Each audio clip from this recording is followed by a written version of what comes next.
This story is titled, My Perfect Brother Impregnated My Fiancée While My Mom and Dad Supported Their Betrayal, expecting me to continue funding their lifestyle until I canceled everything and disappeared, only for them to come begging for financial help a year later. Hey Reddit, I'm 29 and living in San Francisco. Never thought I'd be sharing this story, but here we are. I might as well tell you how everything in my life went to hell. I've been the responsible one in my family since forever. I'm not bragging, just stating facts. I started working when I was 12, mowing lawns around the neighborhood and saving every penny I could. By 16, I had bought my own car while all my friends were getting new rides from their parents. I put myself through college with zero debt and landed a great job as an investment consultant. By 27, I was making serious money. Again, I'm not flexing, just setting the scene for what happened next. My parents treated me like their personal ATM from day one. The first time I got a real paycheck, I instantly received a call from them asking for help with bills. Whenever I got a bonus at work, my mom would call that same day saying, "Can you help with credit cards?" Family helps family. There was never a genuine thank you, just grabby hands and guilt trips if I ever hesitated. I had to buy expensive gifts for everyone at Christmas. And family vacations? Just the airfare, they said. But it somehow turned into me paying for the whole damn trip. My dad needed a new golf club membership because, according to him, it's for business connections, son. It was pure entitlement, but they were family, and my dumbass thought I had to help. Then there's my younger brother Tommy, who's 27. He's the complete opposite of me. A good-looking smooth talker with zero responsibility and zero work ethic. He dropped out of college twice and can't keep a job longer than a few months. He blows money on gambling and overpriced stuff to impress girls. My parents think he's perfect. Every failure is just Tommy finding himself or Tommy being free-spirited. My achievements? They were always expected and barely acknowledged. When I made the dean's list, I got a nod and, that's what you're supposed to do. But when Tommy managed not to completely fail one semester, they threw him a party. I'm not even exaggerating. Despite the obvious favoritism, I still helped that loser. I thought maybe he'd learn someday. I paid his gambling debts 3 times, totaling over $20,000. When he got evicted, shocking, right? I let him crash at my place rent-free for months. I even used my connections to get him jobs, which he'd always screw up. Yeah, I was the definition of a sucker. But that's what happens when you're conditioned to be the responsible one. I met my fiancée Rebecca at a friend's house party 7 years ago. She was 25 at the time and seriously gorgeous. That perfect mix of hot, but doesn't act like she knows it. Or so I thought back then. She was studying psychology and wanted to open her own practice someday. Smart, ambitious, with a great personality and perfect body. The whole package. We clicked immediately. Within a year, she moved into my apartment. I covered most of our expenses so she could focus on grad school without stress. I paid for trips, nice dinners, and designer stuff she needed for networking events. I thought I was investing in our future together. My dumbass actually believed that. We got engaged after 4 years, and I was genuinely happy. I thought I'd hit the jackpot. A smart, beautiful woman who seemed to love me for me. Then things got sketchy. Tommy and Rebecca hit it off from day one, always getting along too well. I started noticing changes. She'd overdress for family dinners, wearing too much makeup. Nothing inappropriate, but come on, you notice these things. I'd catch them whispering and laughing at jokes I wasn't part of. They were constantly texting during family gatherings and would always end up in deep conversation, hidden in some corner. I asked her about it once, and she said she was just giving him sisterly advice. Yeah, right. Sisterly advice with giggles and secret smiles. I brushed it off as paranoia, thinking that my fiancé and brother getting along was a good thing. I was completely wrong. Our wedding date was getting closer. We'd been engaged for about a year, and I was working serious overtime to save for our future. 60-hour weeks minimum, sometimes more. I wanted to surprise Rebecca with a bigger house down payment after our honeymoon. Meanwhile, more weird stuff was happening at home. Rebecca was obsessed with her phone, always angling it away when texting. She started going out with college friends twice a week. I told myself it was fine, that maybe she was stressed about the wedding and needed space. I was too busy and too trusting. Wedding planning was mostly on her since I was killing myself at work.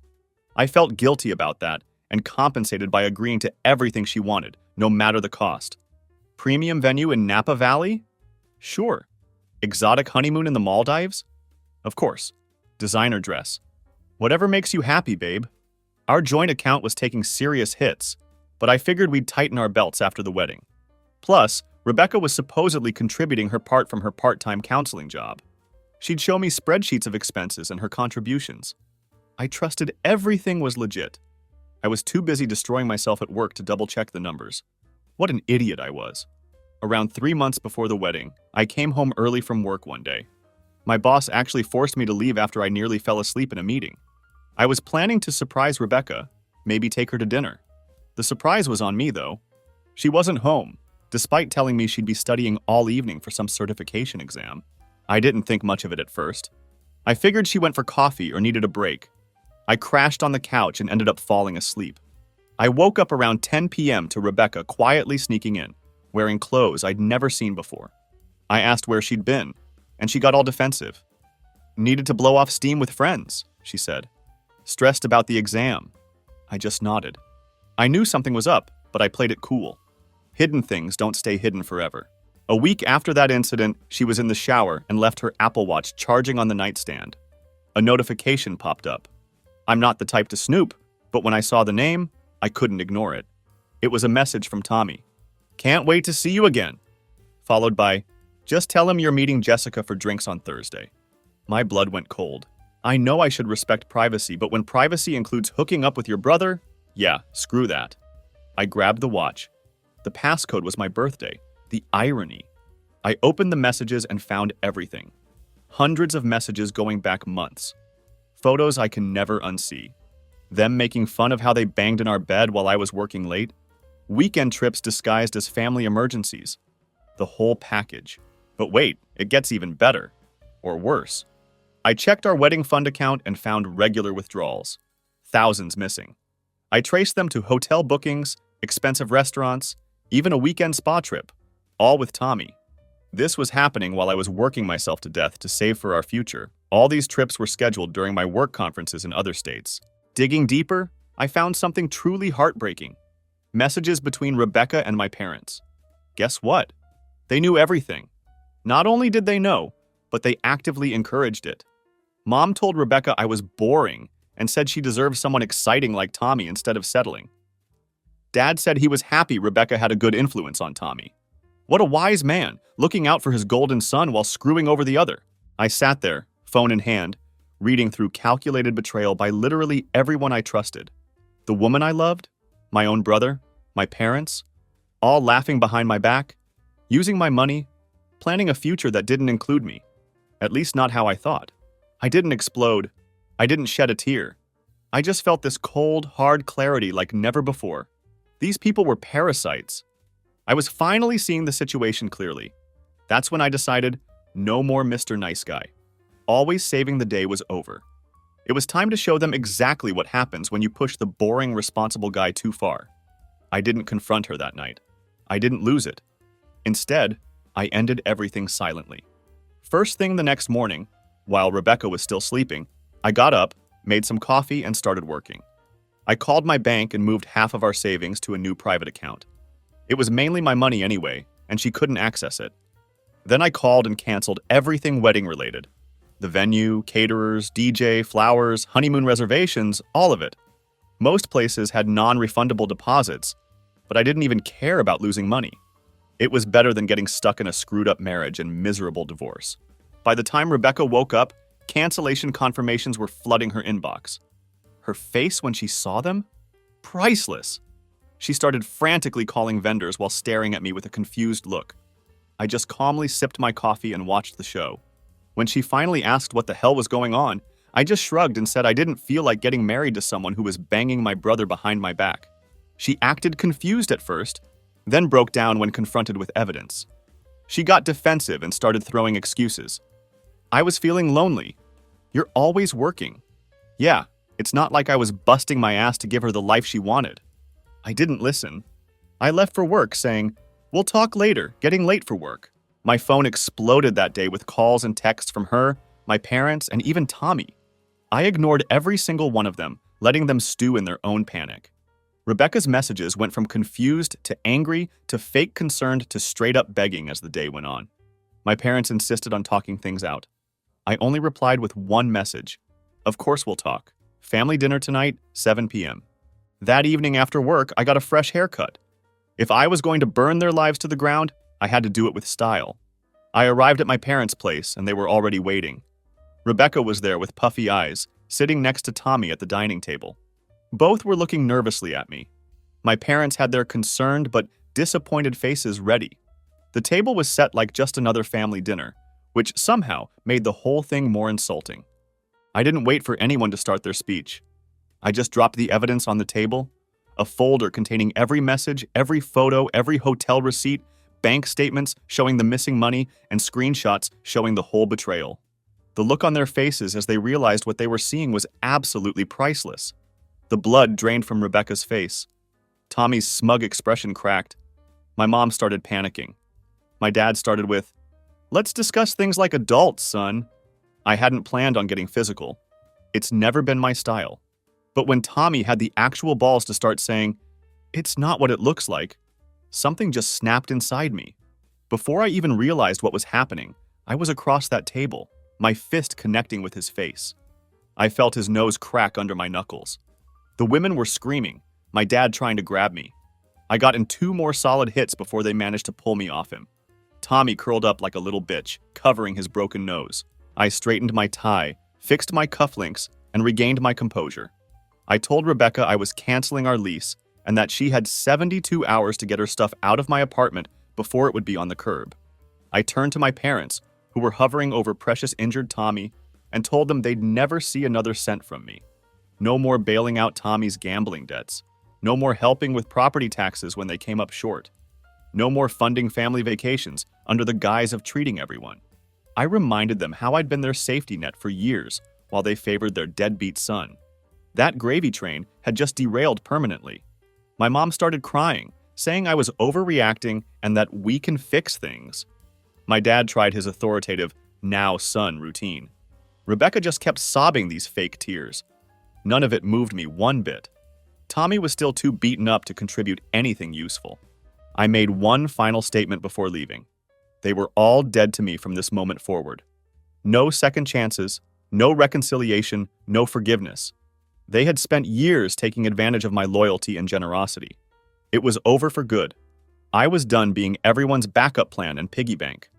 The absolute silence that followed was the sweetest sound I'd ever heard. They had nothing to say. No defense. No valid explanation. Nothing. I walked out with my head high, got in my car, and drove away from that house for the last time. Over the next few days, the messages continued, but with a different tone. Rebecca went from angry to desperate, claiming she'd made a terrible mistake, that Tommy had seduced her, as if she had no choice in their year-long affair. My parents tried every manipulation tactic: guilt, shame, family obligation. They even threatened to tell the extended family I was having mental health issues. Tommy stayed pretty quiet, probably still nursing his broken nose. I responded to exactly none of it. I blocked their numbers, set up email filters, and sent their messages straight to trash. I started the process of untangling any financial connections, like cutting out cancer, painful but necessary for survival. The shittiest part was dealing with mutual friends. Some immediately took Rebecca's side based on whatever story she fed them. Others tried to stay neutral, which in my book was just as bad. A few actually reached out to offer support, which I appreciated but mostly declined.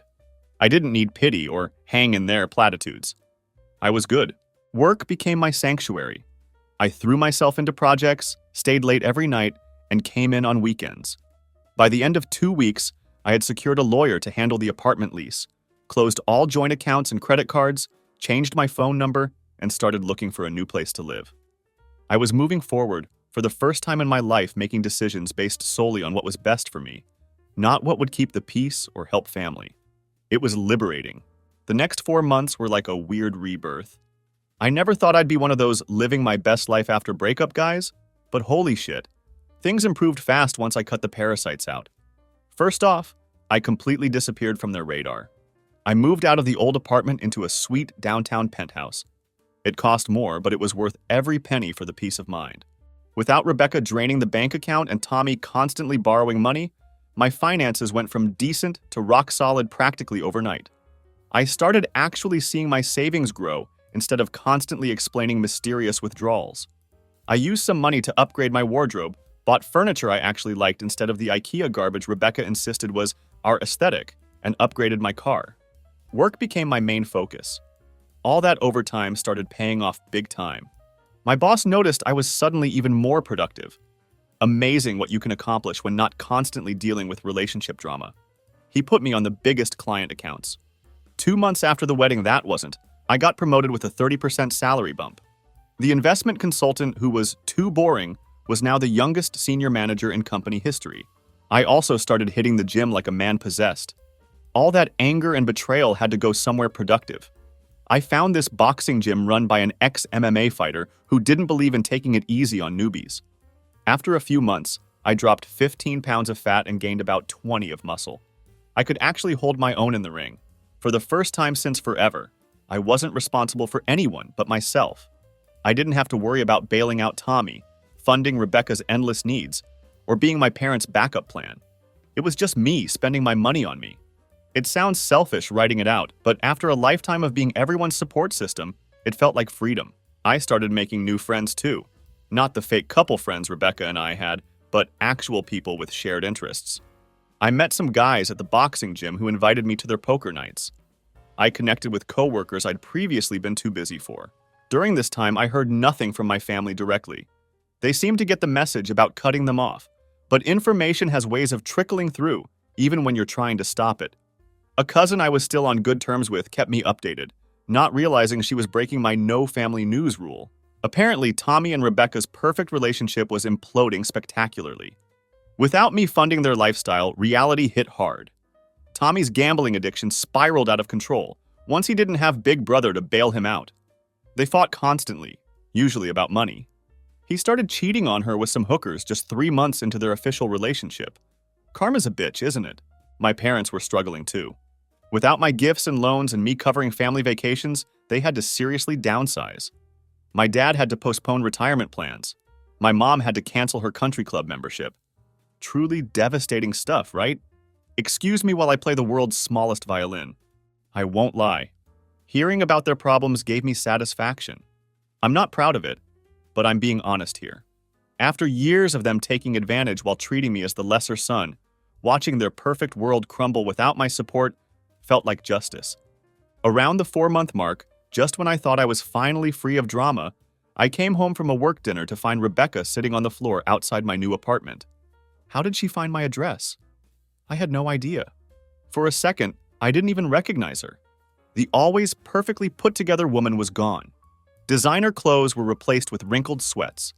No makeup, hair unwashed and pulled back messily, eyes puffy and red from crying. My first instinct was to pretend I didn't see her. How the hell did she even find my new place? It had to be through someone at work. I made a mental note to figure out who the leak was and deal with that later. But what could she possibly want after everything? I was already guessing, but I wanted to see her squirm. Against my better judgment, I let her into my apartment, mostly because I didn't want neighbors witnessing whatever scene she might create in the hallway. As soon as the door closed behind us, the waterworks started. She launched into a clearly rehearsed speech about how Tommy had changed after they got together, become controlling and abusive, gambled away their rent money, and cheated with multiple women. How my parents turned on her when she complained about Tommy's behavior, called her ungrateful, not good enough for their precious son. Typical of them. She started sobbing that she'd made the biggest mistake of her life, throwing away years with a good man, that would be me apparently, for absolute garbage Tommy. She looked at me with those tear-filled eyes that used to make me do anything to make her happy. She asked if we could try again. Said she'd realized what she had too late, but that we could rebuild. The absolute audacity of this woman was impressive.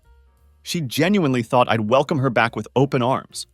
That I'd be so desperate and pathetic that I'd take her cheating ass back after everything. That her tears would make me forget everything. When she finished her performance, I shook my head and said I was sorry to hear that. But then, I just laughed. I couldn't help it. The look of confusion on her face was priceless. Clearly, this wasn't following the script she'd imagined, where I immediately forgave her and we fell into each other's arms. I laid it all out for her. I reminded her of everything she did, the cheating, the disrespect. You're only sorry you got caught. And that life with Tommy isn't the fairy tale you imagined, right? I asked her. Oh, sweetheart, you really thought I was stupid enough to give you another chance? Her mask dropped instantly. The tears dried up like magic. Her face changed to something ugly and desperate. She started saying things like, I wouldn't find someone like her again. I escorted her to the door with a smile, telling her that never finding someone like her again was exactly what I wanted. I suggested she try finding a job to support herself. The sound of the door closing behind her was more satisfying than any revenge I could have planned. I thought that would be the end of it, but Rebecca wasn't done yet. Over the next few weeks, she tried everything. She showed up at my office with flowers. Security escorted her out. She sent emails from new addresses. They went straight to spam. She even tried to get mutual friends to advocate for her. They quickly became ex-mutual friends. Each attempt was more pathetic than the last. The final straw came when she showed up at my new gym. Somehow she had tracked down where I worked out. The dedication, ladies and gentlemen. She caused such a scene that the owner, my MMA trainer buddy, had to physically remove her from the premises. That's when I finally got a restraining order. I should have done it sooner, but part of me couldn't believe she'd keep pushing after such a clear rejection. I didn't know she had that little dignity. After the restraining order, Rebecca disappeared from my life, presumably to lick her wounds and find another target. I heard through the grapevine that she moved back to her parents' place in Utah, telling everyone who would listen that I was emotionally abusive and that's why she cheated. Classic Darvo move. Typical narcissist playbook. I couldn't care less. Meanwhile, my life continued on an upward trajectory. The promotion led to more responsibilities, which I handled easily without constant drama at home. I started taking actual vacations for the first time in years. I went on weekend trips to places I'd always wanted to visit. I bought myself a motorcycle I'd always wanted, but was always told was too dangerous and immature. For the first time in my life, I was living entirely on my terms. But life has a funny way of not letting you enjoy peace for too long. Just when I thought all the drama was behind me, the Tommy and Rebecca show evolved into something more twisted. Despite my best efforts to stay disconnected from my toxic family, their implosion was about to splash back onto me. Rumors about Tommy and Rebecca's relationship troubles weren't exaggerated. They were actually understating the disaster. According to my cousin, who still occasionally updated me despite my protests, God, did she enjoy gossip, they broke up spectacularly after Tommy cleaned out their joint account for a gambling spree. He left Rebecca with rent due and no way to pay it. When she called my parents for help, they basically told her it was her problem now. And Tommy? He went crawling back to my parents, who welcomed their golden child with open arms despite everything. Some things never change. But this time, there was something they didn't see coming. See, my parents, those enablers extraordinaire, were finally facing consequences of decades of poor parenting decisions. Without my financial support constantly patching holes in their budget, they had to deal with Tommy's BS using their own resources. And Tommy, sensing weakness, went for the jugular. Somehow, I'm still not clear on the exact details, he convinced them to mortgage their paid-off house to invest in some sure-thing business opportunity. Classic scam, but they fell for it because Golden Boy could do no wrong. When that inevitably failed, they remortgaged again to cover his gambling debts when some scary dudes showed up at their door. Then they co-signed on a luxury car that he promptly totaled while driving drunk. Then they paid his legal fees for the DUI, one bad decision after another. And this time, the consequences actually stuck. Within months, my financially comfortable upper-middle-class parents were on the verge of bankruptcy. The house they'd lived in for 30 years was in foreclosure. My dad had to come out of retirement to work retail at 65. My mom was picking up shifts as a school cafeteria worker. And Tommy? He pulled his usual disappearing act when things got tough. He changed his number, deleted his social media, and went completely off-grid. He left his parents holding the bag for all his disasters, probably running from loan sharks or hiding out with whatever new victim he'd charmed into supporting him.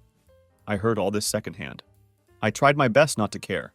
They'd made their choices repeatedly and were now facing the consequences. I'd worked too hard to rebuild my life to get sucked back into their drama. But apparently the universe wasn't done testing my nerves just yet. Almost exactly 1 year after cutting contact, my phone rang with an unfamiliar number. Normally, I let random numbers go to voicemail thanks to Rebecca's stalker tendencies. I'd changed my number again, but I was expecting a client call, so I picked up. But nope, it was my mom. "Hi, honey, it's been a while," she said. Understatement of the century. My first instinct was to hang up, but honestly, I was curious. She asked if we could meet to talk about an important family matter. Said it was urgent. I almost refused, but again, curiosity won out. Where's the fun if I reject them right away? I wanted to watch the whole thing unfold right in front of me. I agreed to meet at a coffee shop near my office the next day. I showed up a few minutes early, got a prime corner table with a clear view of the door, and ordered coffee. I watched them walk in. Holy shit. If you had told me these were my parents, I might not have believed you. My dad had lost at least 20 pounds, and his hair was thinning. My mom's carefully maintained appearance was completely gone. No makeup, hair barely brushed, wearing clothes from a discount store. They looked like hell. They spotted me, did that awkward half smile. I didn't stand up. I didn't smile back. I just gestured to the chairs for them to sit. My mom tried to hug me. I leaned back. Let's skip the fake affection, I said. What do you want? Their story came out in pieces, between embarrassed glances and my mom's occasional tears. Turns out Golden Boy Tommy had really outdone himself this time. As I already knew, after I cut them off financially, they had to deal with his BS using their own resources. They went on with the whole thing, how they were losing everything. Their house was in foreclosure. Their credit was destroyed. Their retirement accounts were emptied. Medical bills were piling up. Their car had been repossessed. And how Tommy had disappeared completely about 4 months ago. His last act being draining their emergency savings before ghosting his own parents. My dad couldn't even look me in the eye as he pushed a folder across the table. Documents showing their financial disaster in excruciating detail. My mom did that manipulative crying thing. We need help, honey. We have nowhere else to turn. The magic number? $80,000. That's what they needed. $50,000 to stop the foreclosure and $30,000 to clear the most pressing debts. They'd exhausted all other options. No bank would touch them with their crater of a credit score. No friends would lend to them anymore. Apparently, I wasn't the only one they'd burned. None of our relatives had that kind of money. I was their last hope. The boring, stable, financially responsible son they dismissed for years was now their only lifeline. The irony was so thick. We've made terrible mistakes, my mom whimpered. The things we said about you to Rebecca, the way we covered the whole thing, we were wrong. So wrong. My dad finally looked up. We were blind to who Tommy really was. You were always the good one, son. For a split second, I almost felt something. Almost. But this wasn't really about me. This wasn't them having a moral awakening about how shitty they'd been my entire life. This was them facing consequences and looking for an escape hatch. If Tommy showed up tomorrow with a winning lottery ticket, they'd welcome him back with open arms and forget all about this tearful reconciliation attempt with me. What I did? I closed the folder without even looking through it and pushed it back across the table. Let me get this straight, I said. You encouraged my fiancée to cheat with my brother. You told her I was boring, that she deserved someone exciting like Tommy. You took advantage of me. Then when I finally cut you all off, you continued enabling Tommy until he completely ruined you financially. And now you want me to give you $80,000? My mom's tears flowed faster. We're still your parents. Family is family no matter what. I actually laughed. I couldn't help it. Family is family. That's rich coming from you two. Where was this family loyalty when you were plotting against me? My dad tried one last time. We'll lose the house. We'll be homeless at our age. We don't know what we'll do. I stood up and looked down at the two pathetic strangers sitting across from me. The same people who'd made me feel inadequate my entire life were now literally begging for my help. You should have thought about these consequences when you bet on the wrong son, I told them. My mom reached for my hand. I pulled it away. Please, she whispered. We have nowhere else to go. Not my problem, I replied. You made your choice. Tommy's your son too. Go find him instead of wasting my time here. With that, I stood up, tossed a $20 bill on the table for their coffee plus tip, and walked away. Good luck with the foreclosure, I said. I'd say keep in touch, but don't. The look on their faces as I glanced back through the window from outside? Perfect. Walking to my car, I felt lighter than I had in years. No guilt, no second thoughts. Some might call it heartless, but walking away from those manipulative leeches was the healthiest decision I've ever made. They weren't looking for reconciliation. They were looking for a new host now that their golden child had sucked them dry and moved on. I drove back to work, cranked up some music, and didn't think about them again until I sat down to write this. And honestly, it feels good to be the villain in their story, because in mine, I'm finally the hero.